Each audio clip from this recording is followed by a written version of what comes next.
My place has been with me from the beginning of 8th grade year to my senior year of high school. I had seen soccer fields before, though. All of my family members play or have played soccer. It's part of our culture to watch soccer games and support our national Mexican team. As children born in the United States, my siblings and I chose to support this national team because of our background. The team itself holds principles that we were taught as we grew up in our non Americanized home. I personally feel like the sport brings me closer to my culture. I started playing soccer in middle school. I decided to join the team in 6th grade. I was held back from joining it because I didn't watch women's soccer. I wasn't sure if it was for me. I learned a lot my first year and progressed as the years went by. It wasn't until 8th grade that my coach introduced me to Huguenot's high school women's soccer team. It was a different experience from when I played in middle school.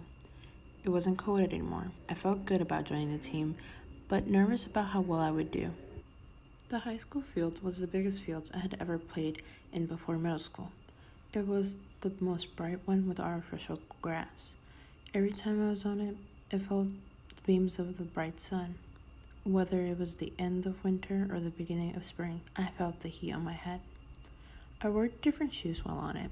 My cleats my father had bought me or helped me buy each year at the start of each season. They sunk into the field while I stood and ran on it. The spikes of my cleats hit with the black rubber planted into the turf. The field was shared with the women and men's soccer team. The men's team was always bigger.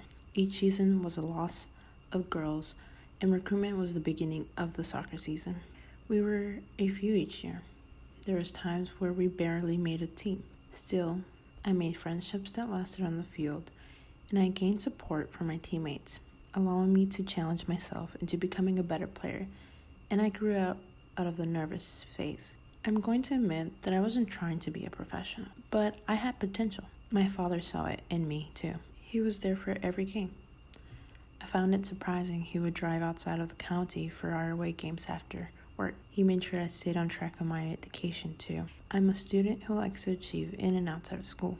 I consider myself a good student. I have never had school interfere with soccer and vice versa. My father would always say, as a student athlete, student always came first. He would come to the home games on time to see me play throughout the whole game. I wasn't subbed out at any time, fortunately. Whether I won or lost, my car rides back home were always a conversation with my dad about how or what I had to work on.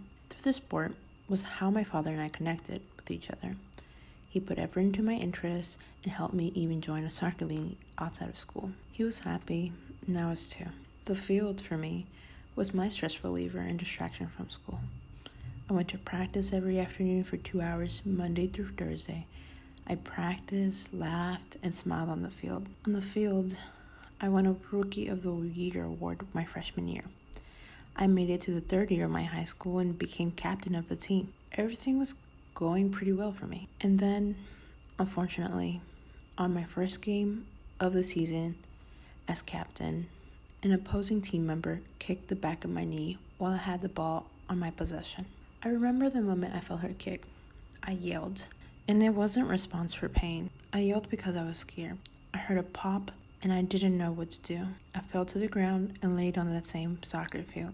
That was my first time my soccer field absorbed something other than my sweat, my tears. After meeting several medical professionals, I was told I had ruptured my anterior cruciate ligament, or more formally known as an ACL knee injury. I couldn't jump, shift, or turn properly anymore. I felt like my knee was going to give out each time I tried. I had the options to surgery or to live with my ruptured ACL for the rest of my life. My mother was afraid for me. She was against getting surgery. My father, though, left the decision up to me. I was informed that I could run in my condition, but I couldn't participate or go back to the normal activities I did. I didn't take the news good, of course. My fall caused a lot of other relationships and things to fall. I lost an interest in school, soccer, and relationships with my peers. My grades dropped, not drastically, but they didn't reflect who I was before my injury. It was like I was stuck with a feeling of failure in a dark room by myself. I felt like everyone moved on with their life and I was stuck in my own world of doom. And I stayed there for a while. What happened though? I decided to do the surgery. I was enrolled in physical therapy before and after surgery. In the environment I was in, I was assured I would be okay. It wasn't abnormal for a teenager to come in with an ACL injury. Fun fact, females are more likely to get an ACL injury. The quote-unquote dark world I felt like I was in changed throughout my visits to physical therapy, and I became strong physically and mentally. I grew hope and believed that I still had the opportunities after surgery. It turned out to be because of my perseverance.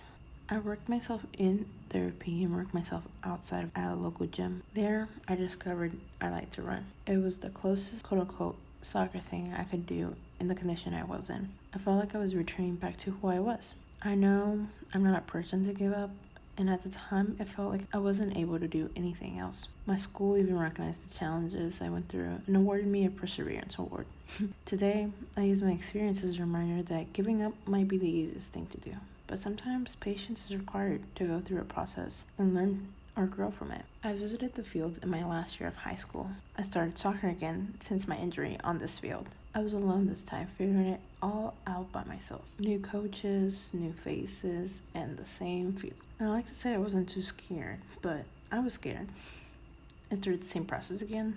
I met people, made friends, and luckily became captain again. It wasn't easy. My knee wasn't the same. It tricked me at times. Sometimes I wobbled, cutting or switching directions as I ran. My kicking was the same. As a righty, I feared leaving my left leg the responsibility to hold me up as I kicked. It didn't stop me though. I came to practice and worked myself up to become somewhat close to what I was. Unfortunately, COVID hit us, and I think we know how this ends. I paused soccer and placed my time working full time. And I've added some real pictures from my incident. First one's the night I went to the ER and came out still not knowing what had happened to me. Second picture is me, my surgery. Third picture is me out of surgery at home. Fourth picture is my Falcons or Huguenots soccer team jersey. And the last picture are my jersey representing the national Mexican team.